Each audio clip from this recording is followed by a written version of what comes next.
बाबूजी कभी ऐसा हुआ है कि बच्चों ने आपसे पूछा हो कि हम कहाँ से आए हैं, हमें कहाँ से आप लेकर आए थे, ऐसा कोई किस्सा है? बाबूजी जो ये सीनियर सिटीजन होम है अपना आस्था, यहाँ पर कई बुजुर्ग दादा-दादी जो हैं, उन जब वो अपना प्राण त्याग देते हैं तो क्या उनके संतान आते हैं उनके अंतिम संस्कार में? बहुत टफ क्वेश्चन है पर मैं जानना चाहता हूँ।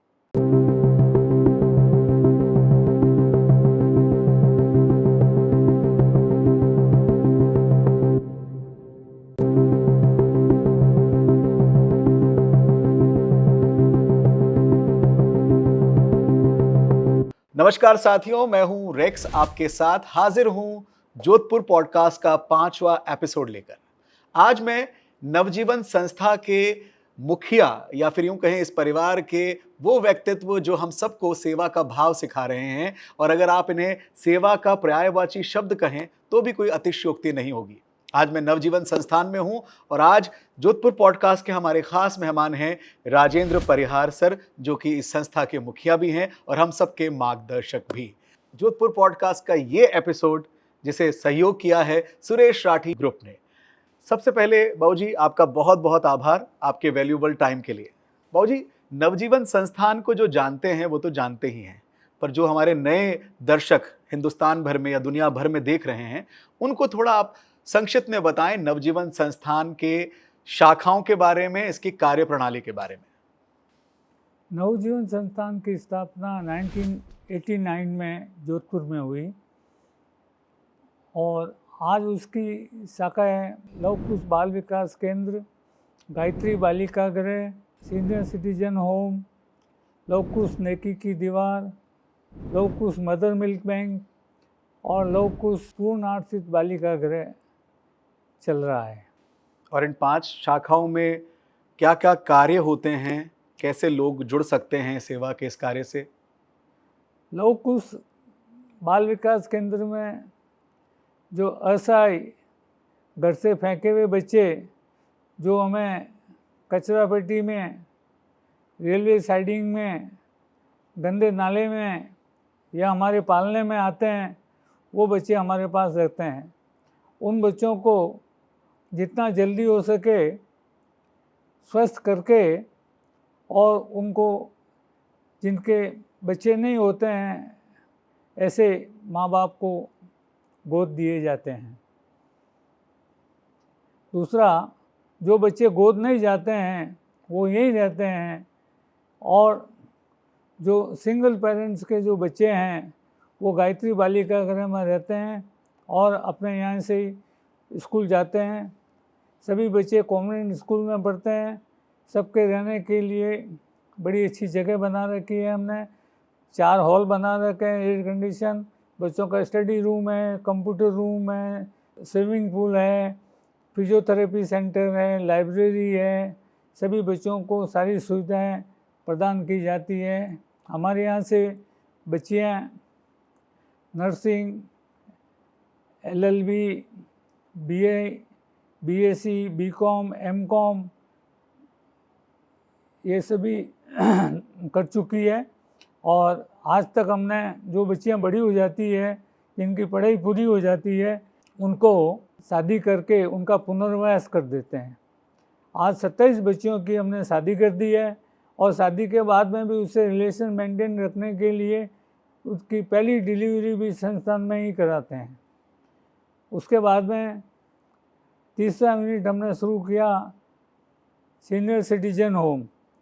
उसके अंदर घर से या अपनी इच्छा से निकले हुए वर्जन आकर रहते हैं। आज करीब 70 वर्जन वहाँ रह रहे हैं और सबके लिए बहुत अच्छी 3 स्टार होटल जैसी व्यवस्था है और सभी स्वस्थ हैं। सबके लिए डॉक्टर का एक है, डिस्पेंसरी रखी हुई है। कोई उसमें उनके रहने में, उनके स्वास्थ्य में कोई प्रॉब्लम नहीं होती है। तीसरा संस्थान जो है नेकी की दीवार है। हमारे यहाँ कपड़े दीवार पे टांग देते हैं, आवश्यकता वाले लोग आते हैं, लेके चले जाते हैं। रोज़ 80 से 100 लोग आते हैं और कपड़े लेके चले जाते हैं। उनको पहनने को उनके नाप के अनुसार कपड़े मिल जाते हैं। तीसरा, हमारे यहाँ जो बच्चे आते हैं, 1 किलो के बच्चे आते हैं, नवजात बच्चे। अब उनको इम्यूनिटी इतनी कमज़ोर होती है कि वो बीमारी से लड़ नहीं सकते हैं। तो उनके लिए हमने एक मदर मिल्क बैंक की स्थापना की और माँ का दूध हम गाँवों में जाकर कैंप लगाकर दूध लेके आते हैं और उसको यहाँ मदर मिल्क बैंक में प्रोसेस करते हैं। उसको बैक्टीरिया फ्री करने के बाद में -20 डिग्री टेम्परेचर पे फ्रिज पे रख देते हैं, जो 6 महीने तक हमारे यहाँ के बच्चे और जोधपुर के शहर के बच्चे भी, जिनकी माँ नहीं होती है, वो भी बच्चे यहाँ दूध पीते हैं। उसके बाद में हमने शुरू किया लौह कुश बालिका पूर्ण आर्थिक गृह। इसके अंदर जो बच्चे पूर्ण आर्थिक हैं, जो अपनी करवट नहीं बदल सकते हैं, बैठ नहीं सकते हैं, बोल नहीं सकते हैं, उठ नहीं सकते हैं, ऐसे बच्चों को हम रखा जाता है। और शहर से भी बच्चे आते हैं जिनकी माँ उनको अपने पास रखती थी, कहीं काम पे नहीं जाती थी। जब से हमने शुरू किया है तो माँओं ने यहाँ बच्चे लाके रखने शुरू किए हैं और हम उनकी सेवा करते हैं और माएँ एकदम फ्री है और अपना काम करती है। तो आप ये कह सकते हैं कि सेवा ही इस मंदिर का मुख्य कार्य है और हम सबके लिए प्रेरणा भी है। इस सेवा को ये आज से नहीं, 1989 से स्वर्गीय भगवान सिंह परिहार साहब के आशीर्वाद से ये संस्था शुरू हुई और उस समय से लेकर आज तक हजारों बच्चों को ये हेल्प कर रहे हैं। आप ये भी कह सकते हैं कि दुनिया में जिनका कोई नहीं, उनका नवजीवन संस्थान है। बाबूजी, मैं आपसे जानना चाहूँगा कि आप संस्था से कब जुड़े? बाबूजी का तो काम मैंने देखा हुआ है। जब बाबूजी ने संस्था शुरू की थी 89 में, तब से बाबूजी के साथ जुड़ा हुआ हूँ। और यहाँ पर कितने, अभी वर्तमान में कितने बच्चे हैं? अभी 42 बच्चे हैं और करीब 1504 बच्चे हमने गोद दे दिए हैं। अरे वाह, 1504 बच्चे हिंदुस्तान या दुनिया भर में? हिंदुस्तान में भी दिए हैं और विदेशों में भी दिए हैं। अच्छा, तो ये जो बच्चों को आप गोद देते हैं, उनका क्या प्रोसेस रहता है? बच्चे को गोद देने के लिए अभी पिछले 15 साल से ये चल रहा है कि बच्चों का ऑनलाइन रजिस्ट्रेशन कराते हैं माँ बाप जो बच्चे लेना चाहते हैं कारा में, और फिर कारा उनको बच्चा दिखाती है। वेटिंग लिस्ट में नंबर आने के बाद में उनको बच्चा देने के लिए हमें बोलती है। हम आगे की कार्रवाई करके उनको बच्चा, जो भावी माता पिता है, उनको बच्चा दे देते हैं। मतलब पूरा लीगल प्रोसेस है? पूरा लीगल प्रोसेस। अच्छा बाबूजी, मैं ये जानना चाहूँगा कि जैसे आपने जिक्र किया कि जो बच्चे हैं उनको कोई पालने में छोड़ जाता है या किसी रेलवे ट्रैक पर आपको बच्चे मिलते हैं, आप से मैं थोड़ा ये जानना चाहता हूँ, कोई ऐसा इंसिडेंट आप शेयर करना चाहेंगे जिस समय आपको भी बहुत दुख हुआ कि लोग ऐसा कैसे कर देते हैं? ऐसा कोई ऐसा वाकया?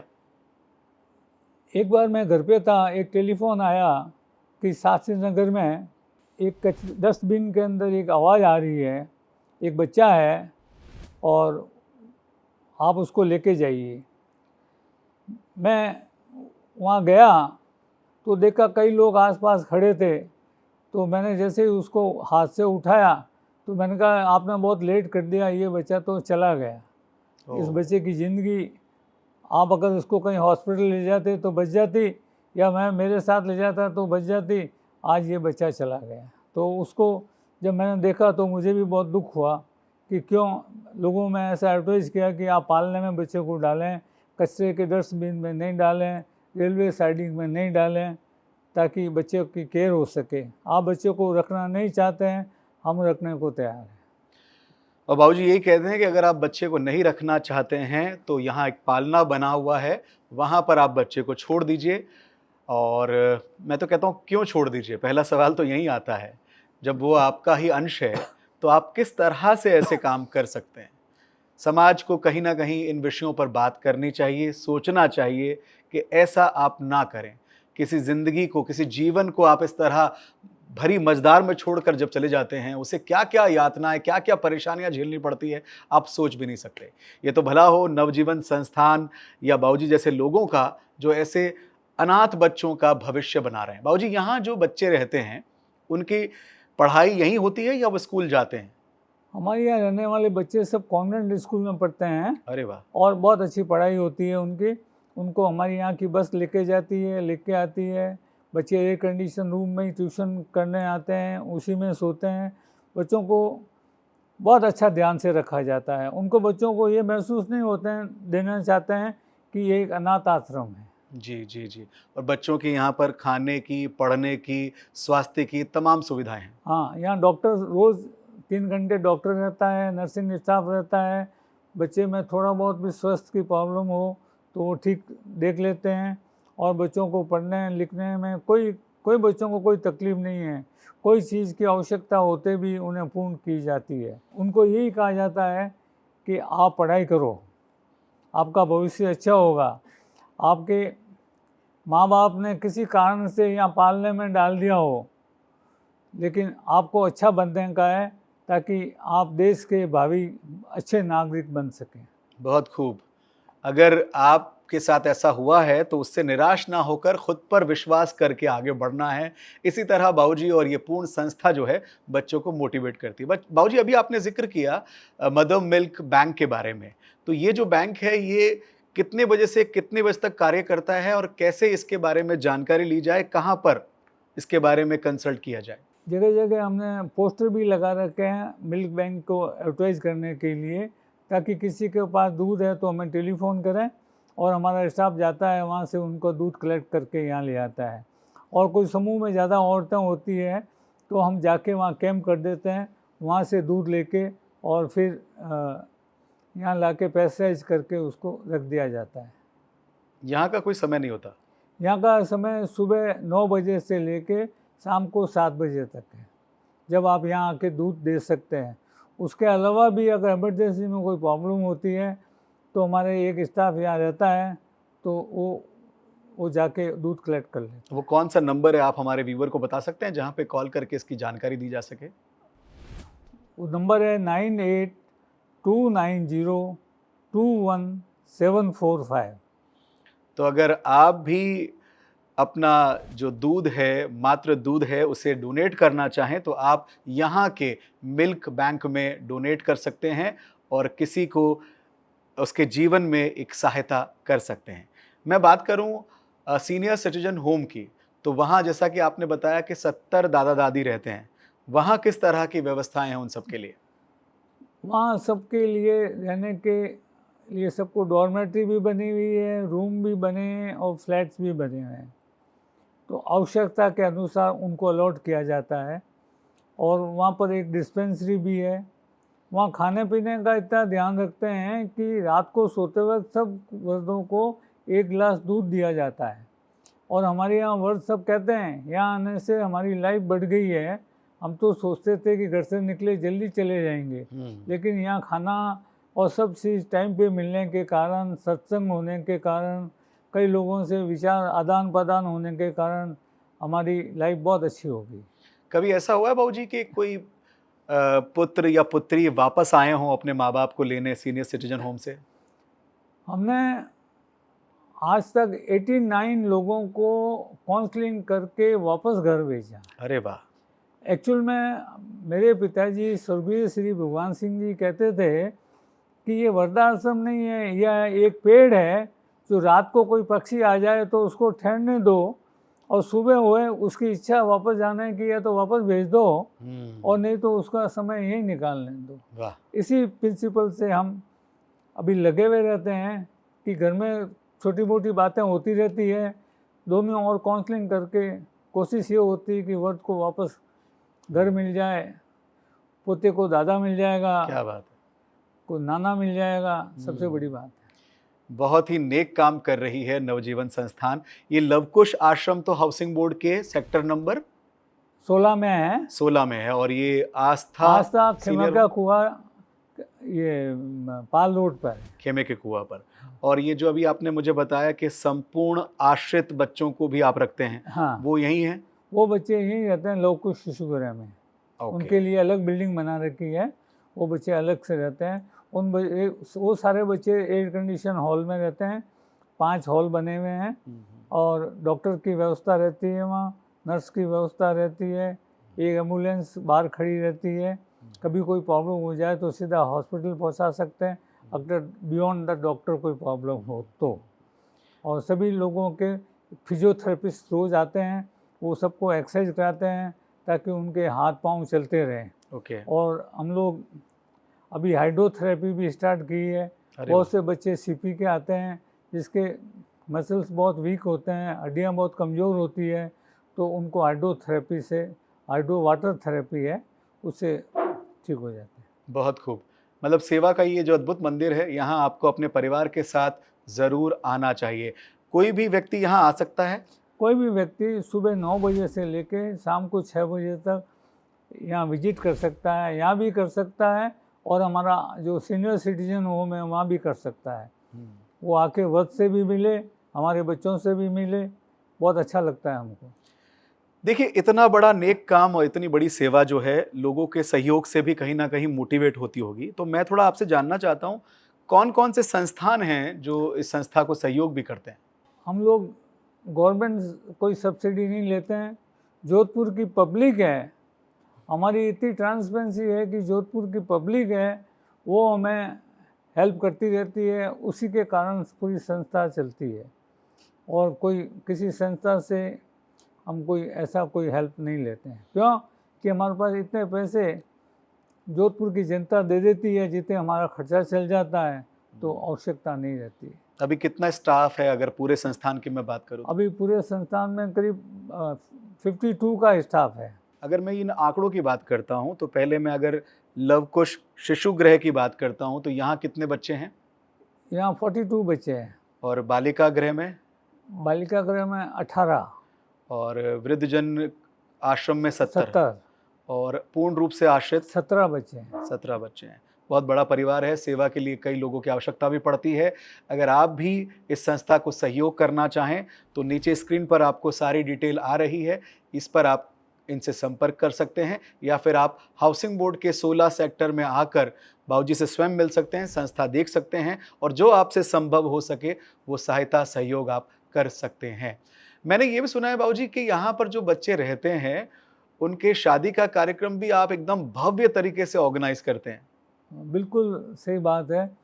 जब भी बच्चे शादी लायक होते हैं, तो जैसे मैंने पहले बताया कि हमारा सबसे बड़ा उद्देश्य ये है कि बच्चों को ऐसा महसूस नहीं हो वो अनाथ है। तो जो नॉर्मल शादी होती है उससे अच्छी शादी करने की कोशिश करते हैं। जो शादी की सारी रस्में हम लोग यहाँ अदा करते हैं, और बहुत बड़ा आयोजन करते हैं। 2-3 आयोजन करते हैं, एक शादी में 2-3 आयोजन बड़े करते हैं।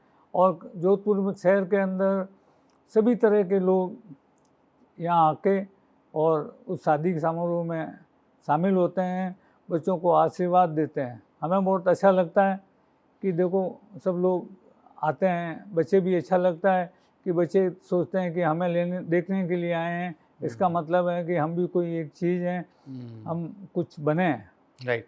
अच्छा, जो बच्चे यहाँ से पास आउट होते हैं, जिनकी आप शादी करवाते हैं, जिनका घर बसता है, वो लोग भी संस्था से जुड़े रहते हैं, सपोर्ट करते हैं आगे? हाँ, वो सपोर्ट तो हम उनसे नहीं लेते हैं क्योंकि सभी बालिकाएं हैं। अच्छा, तो ओके। हमारे यहाँ राजस्थान में और जोधपुर में खास तरह सिस्टम है कि जो बहन बेटी नहीं लेना। बहन बेटी से नहीं लेते हैं, तो हम लोग उनसे कुछ नहीं लेते हैं। बल्कि कोई भी तीज त्यौहार होती है तो हमारे यहाँ से हम लोग उनको सारे जितने भी तीज त्यौहार हैं गिफ्ट भेजते हैं उनको। अच्छा, तो यहाँ लड़के नहीं रहते? लड़के नहीं रहते हैं, खाली लड़के ही रहती है। शिशु गृह में भी? हाँ, लड़के सब गोद चले जाते हैं, और कुछ लड़के बचते हैं तो फिर दूसरी जगह शिफ्ट कर देते हैं। तो 6 साल तक आपने कहा लड़के गोद चले जाते हैं, तो लड़कियां गोद नहीं जाती? ना, लड़कियां गोद जाती हैं, लड़के जल्दी चले जाते हैं। अच्छा, लड़कियों के लिए थोड़ा देर होती है। हाँ, अभी भी वो मान्यता है, मतलब कहीं ना अभी कहीं? तो बहुत कम है, अब पहले से तो बहुत कम। पहले तो लोग लड़कियां ले जाते नहीं थे।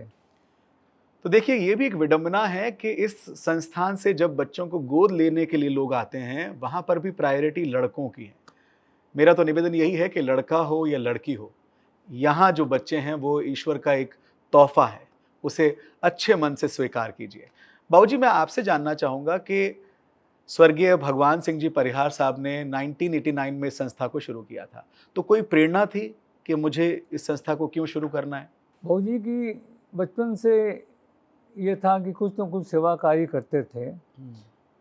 एक बार ड्रग एडिक्शन सेंटर मानकलाव में कोई प्रोग्राम था, क्योंकि वो भी उसके मेंबर थे, वो चलाते थे। तो वहाँ पर कोई दिल्ली से महिला एंड बाल विकास केंद्र से कुछ IAS ऑफिसर आए हुए थे। तो उन्होंने कहा कि हम जोधपुर में एक हमारा बच्चों का गृह है, उसको कोई सही ढंग से संभाले तो बहुत अच्छी बात है। तो ऐसे करते करते वो बहूजी को उसको दिखाया, तो बहूजी ने वहाँ बच्चों की जो हालत देखी, उनको सहन नहीं हुई, तो उन्होंने कहा कि नहीं, मैं ये शुरू कर दूँगा। तो उस गवर्नमेंट के अंदर 5 बच्चे थे, वो 5 बच्चे उन्होंने बहूजी को दे दिए और बहूजी ने इस संस्था को शुरू कर दिया। और पहला यहीं हाउसिंग बोर्ड से शुरू हुआ था? पहला हमारे पास जगह नहीं थी, हमारा एक फ्लैट था, वहाँ पर शुरू किया था। अच्छा। लेकिन फ्लैट ऊपर था, पालना नीचे था, बहुत सारी प्रॉब्लम होती थी। उसके बाद में कोई किराए का बड़ी बिल्डिंग लेके वहाँ शुरू किया, जो किराया नहीं लेते थे, और उसके बाद में 2000 में ये बिल्डिंग बना के यहाँ शुरू। बाबूजी, 1989 से लेकर आज तक कितने बच्चों को इस संस्था ने सहयोग किया है? एवरेज अगर आप बताना चाहें तो अंदाजन। यहाँ करीब 1600 बच्चों। बच्चियों और बच्चों दोनों को। हाँ। अच्छा, मैं आपसे जानना चाहूँगा बाबूजी कि अब वर्तमान परिप्रेक्ष्य में तो कई सारी सुविधाएं यहाँ उपलब्ध हो चुकी हैं। आगे का क्या आपका विजन है? आगे क्या नवजीवन संस्था करने वाला है सेवा के कार्यों को लेकर? अभी हमारा आगे का जो विजन है उसमें 2-3 काम हैं।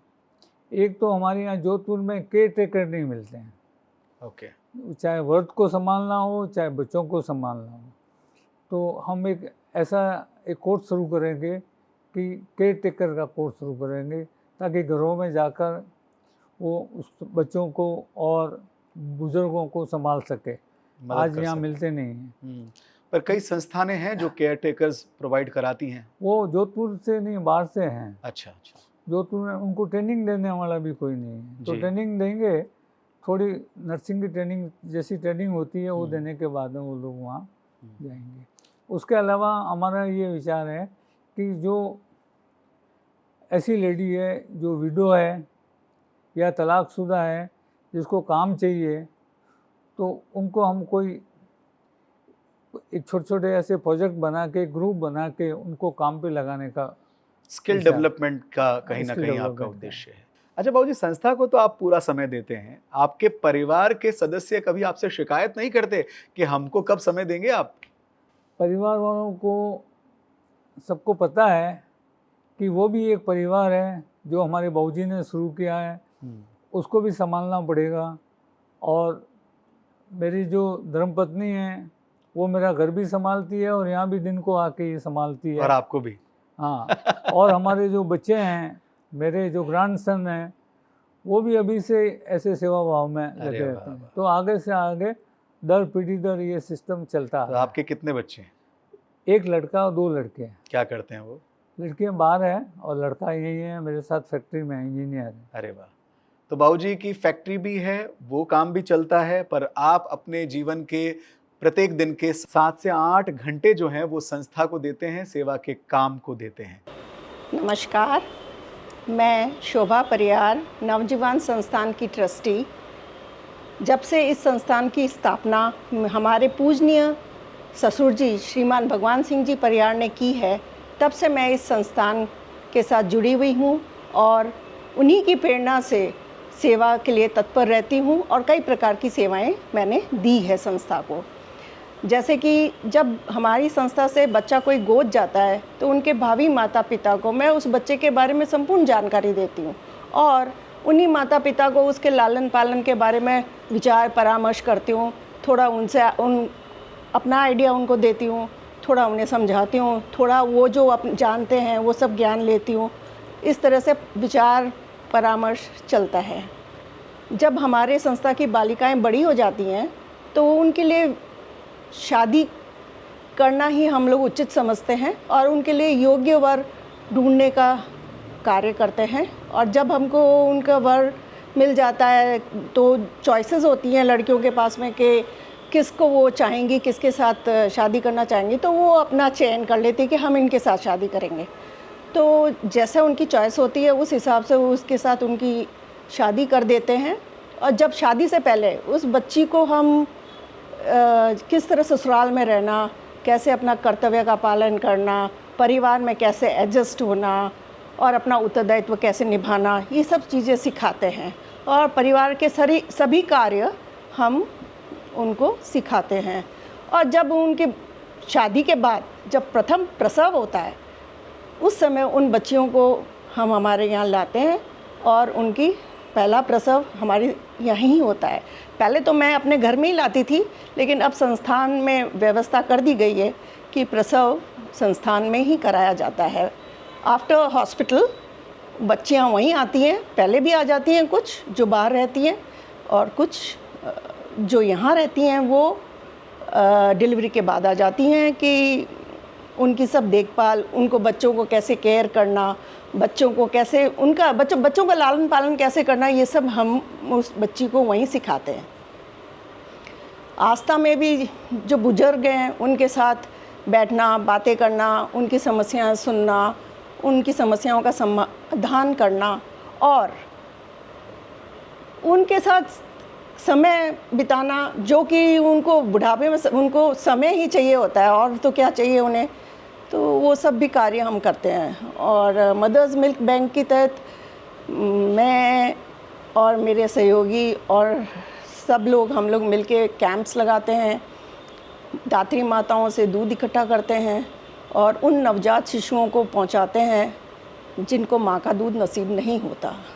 ये सब प्रेरणा, सेवा का कार्य हमने हमारे बाबूजी के साथ ही रहते सीखा है। बाबूजी की भी सेवा करते थे, घर की सेवा करते करते कब हम इस संस्थान से सेवा से जुड़ गए हमें पता भी नहीं चला, लेकिन बाबूजी का दुलार हम लोगों पे बना रहा और उनका आशीर्वाद सदैव हमारे साथ है। हम ऐसा अनुभव भी करते हैं, क्योंकि हमारे हर एक कार्य संस्था में जो होते हैं, जब भी कहीं अटकते हैं वो अपने आप ही सॉल्व हो जाते हैं। बाबूजी का नाम याद करते हैं या बाबूजी को याद करते हैं तो अपने आप ही हमारी सारी समस्याओं का समाधान हो जाता है। धन्यवाद। बाबूजी, कभी ऐसा हुआ है कि बच्चों ने पूछा हो कि आप हमको कहाँ से लेके आए थे, हम कहाँ के रहने वाले हैं? एक बच्ची हमारे यहाँ विदेशी कपल लेके गए थे। जब वो लड़की 19 साल 20 साल की हो गई, तब वो लड़की जोधपुर आई और मेरे को आके बोलती है कि मैं कहाँ से लाई गई हूँ, ओके। मेरे को वो जगह बताई जाए जहाँ से वो लेकर आए हैं। तो हमने सारा रिकॉर्ड चेक किया। रिकॉर्ड चेक करने के बाद में हमने ये पाया कि चांद पोल के ऊपर पहाड़ी पे बिजली घर के पास में वो लड़की मिली और उसको वो जगह दिखाई और वो इतनी खुश हुई कि मैं यहाँ से लाके और यहाँ मेरा जीवन बड़ा हुआ, तो बहुत खुश हुई। सेवा का मंदिर नवजीवन संस्थान। बाबूजी, मैं आपसे जानना चाहूँगा, कई लोग जो हैं वो सेवा करना चाहते हैं, हर आदमी अपने सामर्थ्य से कुछ ना कुछ मदद करना चाहता है, तो आप हमारे इस पॉडकास्ट के माध्यम से निवेदन करना चाहेंगे कि कौन कौन सी संस्था पर किन किन वस्तुओं की आवश्यकता होती है जो लोग डोनेट करना चाहें तो डोनेट कर सकें? हमने एक बहुत अच्छा सिस्टम बना रखा है जी। कि हमें जो खाने पीने का राशन की जो या कोई भी जो आवश्यकता होती है, तो गेट के बाहर एक बोर्ड लगा रखा है। अच्छा। कि हमको ये चीज़ों की आवश्यकता है, मेडिकल लाइन में ये आवश्यकता है, शिक्षा लाइन में ये आवश्यकता है, खाने पीने में ये आवश्यकता है, ऐसे नंबर लिखे होते हैं। तो यहाँ से जो पब्लिक निकलती है वो कार से उतर के फ़ोटो खींच के ले जाती है और सामान ला के हमें दे देती है। क्या बात है। और एक दूसरा हमने सिस्टम बना रखा है, बहुत छोटा सा सिस्टम बना रखा है कि अगर कोई चाहे बच्चों को नाश्ता देना तो हम 300 रुपये लेते हैं। अगर वो चाहे कि बच्चों को खाना खिलाना है तो 700 रुपये लेते हैं एक टाइम के। तो कई लोग मेरे को पूछते हैं ये ऐसा क्यों किया गया है, इतना कम अमाउंट से आपका खर्चा कैसे चलता है? बिल्कुल। तो हम ये बताते हैं कि हमारा एम पैसे लेने का नहीं है, हमारा एम है छोटे बच्चों को वो अपने हाथ से कुछ देना सीखे। 700 रुपये तक उनकी पॉकेट मनी होती है, वो आराम से निकाल के दे सकते हैं। क्या बात। बोलते हैं अंकल हमारी तरफ से नाश्ता। अरे वाह बहुत खूब। हर एक का हाथ सेवा के भाव से आगे बढ़े, इस भावना से इन्होंने ये सुविधा भी उपलब्ध यहाँ पर करवाई है। मैं हमारे तमाम व्यूअर से ये हाथ जोड़कर विनती करना चाहूँगा कि परिवार के साथ समय निकालकर इन तमाम संस्थानों में जाइए और देखिए किस तरह लोग सेवा करते हैं। निश्चित रूप से आपके विचारों में भी एक पॉजिटिविटी आएगी, जो भी कार्य आप कर रहे हैं उसमें भी कमाल की ऊर्जा आपको महसूस होगी। ये है नवजीवन संस्थान। सर, जब मैं अभी ये संस्था देख रहा था तब मैंने एक हॉल देखा जहां लिखा था वोकेशनल कोर्सेज। ये क्या कार्य है जो नवजीवन संस्थान कर रहा है? आपने ये देखा होगा, ज़रूर देखा होगा कि हमारे यहाँ जहाँ हमारी ये संस्थान है वहाँ आसपास में निम्न वर्ग के लोग काफ़ी रहते हैं, ज़रूरतमंद लोग रहते हैं। ऐसी लड़कियां हैं जिनको हम लोग फ्री में यहाँ पढ़ाई कराते हैं, जिसके अंदर फैशन डिज़ाइनिंग, सिलाई और ब्यूटी पार्लर का कोर्स 4-4 महीने में करवाते हैं और उसके बाद में उनको ये सजेस्ट करते हैं या हमारे यहाँ से जो सामान होता है वो देते हैं कि अपनी दुकान खोल लो।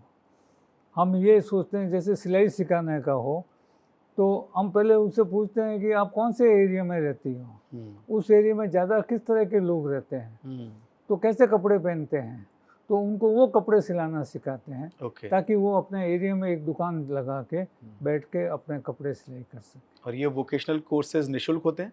ये निःशुल्क, कोई हम पैसा नहीं लेते हैं, फ्री है। बाबूजी, जो ये सीनियर सिटीजन होम है अपना आस्था, यहाँ पर कई बुजुर्ग दादा दादी जो हैं उन जब वो अपना प्राण त्याग देते हैं तो क्या उनके संतान आते हैं उनके अंतिम संस्कार में? बहुत टफ क्वेश्चन है पर मैं जानना चाहता हूँ। बहुत अच्छा मार्मिक क्वेश्चन है। जिस माँ बाप ने जिस बेटे को जन्म दिया है, जब वो चले जाते हैं तो उनका माँ बाप भी उनकी आत्माएं याद करती होगी। हम उनको बार बार फ़ोन करते हैं कि आ जाओ, आप आओ, ऐसा हो गया। बोला अभी हम रवाना हो रहे हैं, 5 घंटे बाद आ जाएंगे। कई बार तो हमको उनकी डेड बॉडी एक दिन रोकनी पड़ती है, लेकिन फिर भी वो लोग नहीं आते हैं और आखिरकार मेरे को और हमारे स्टाफ को लेके और उसका अंतिम संस्कार करना पड़ता है और वो आते नहीं। एक केस ऐसा भी हुआ कि उनके पास बहुत सारी प्रॉपर्टीज़ थी, तो उन्होंने मेरे को कहा कि ये प्रॉपर्टी संस्थान के नाम से कर दें। मैंने कहा कि नहीं, आप पोते पोतियाँ उनके नाम कर दो। तो उन्होंने उनके नाम करके विल लिख दी। जब वो गए तो उन लोग आए, प्रॉपर्टी लेके चले गए, दिल्ली थे। और उसके बाद हमने उनको पूछा कि बोला आप आओ, वो तो चले गए हैं। तो उन्होंने कहा आप इसका अंतिम संस्कार कर दो और इसके जो फूल हैं अंतिम संस्कार के बाद में, वो या तो आप कोई किसी आदमी के साथ भिजा दो या हमारा ड्राइवर भेजते हैं, वो लेके आ जाएगा। तो हमने कहा कि नहीं, ऐसा मत करो, हम कर देंगे, आपको बहुत बहुत धन्यवाद, हम ऐसा काम नहीं होने देंगे, उनको हम रिस्पेक्ट देंगे। तो ये हैं वो दुख भरी कहानियाँ जो शायद कहीं ना कहीं आपको भी अंदर से झकझोर देंगी। मैं निवेदन करता हूँ ऐसे बच्चों से, ऐसे उन औलादों से कि प्लीज़ जिन्होंने आपको जीवन दिया है उनके साथ ऐसा ना करें। यही आपके सच्चे भगवान हैं। नवजीवन संस्थान की ये जो जर्नी मैं आपको इस पॉडकास्ट में थोड़ा सा भी महसूस करवा पाया हूँ, ये बहुत कम है। ये सेवा का ऐसा मंदिर है, जितनी भी हम तारीफ करें उतना कम। पर अब वक्त है कि हम ये दुआ करें कि इन संस्थानों में ना तो बच्चे ना ही बुजुर्ग आएं, जो हैं वो अपने अपने जीवन के सपनों को साकार करने के लिए आगे बढ़ जाएं। ये वक्त है थोड़ा सा समाज को बदलने का। ये वक्त है हम सबको अपनी अपनी जिम्मेदारी निभाने का। आज का पॉडकास्ट आपको कैसा लगा ज़रूर हमें बताइएगा कमेंट बॉक्स में। और नवजीवन संस्थान में सहयोग करने के लिए आप हाउसिंग बोर्ड 16 सेक्टर आ सकते हैं, या फिर एक बार पुनः नीचे जानकारियां दी हुई हैं, यहाँ पर भी आप संपर्क कर सकते हैं। और हम स्वर्गीय भगवान सिंह जी परिहार साहब को भी याद करना चाहेंगे, जिनके आशीर्वाद से ये सेवा का मंदिर बना है। मैं दिल से धन्यवाद देना चाहूँगा राजेंद्र परिहार साहब आपको, आपकी संस्था में काम करने वाले प्रत्येक व्यक्ति को जो इतनी बढ़िया सेवा यहाँ पर कर रहे हैं। ईश्वर आप सबकी मनोकामनाएं पूर्ण करे और जो सेवा आप कर रहे हैं उसका फल आपको भी और इन बच्चों को भी ज़रूर मिलता रहे। और हमसे जो बन पाएगा हम भी उस सेवा के कार्य को ज़रूर से निभाएंगे। आपको हमारा आज का पॉडकास्ट कैसा लगा ज़रूर बताइएगा, वीडियो को शेयर कीजिएगा, चैनल को सब्सक्राइब कीजिएगा। बहुत बहुत शुक्रिया। आप देख रहे थे Jodhpur podcast presented by Suresh Rathi group.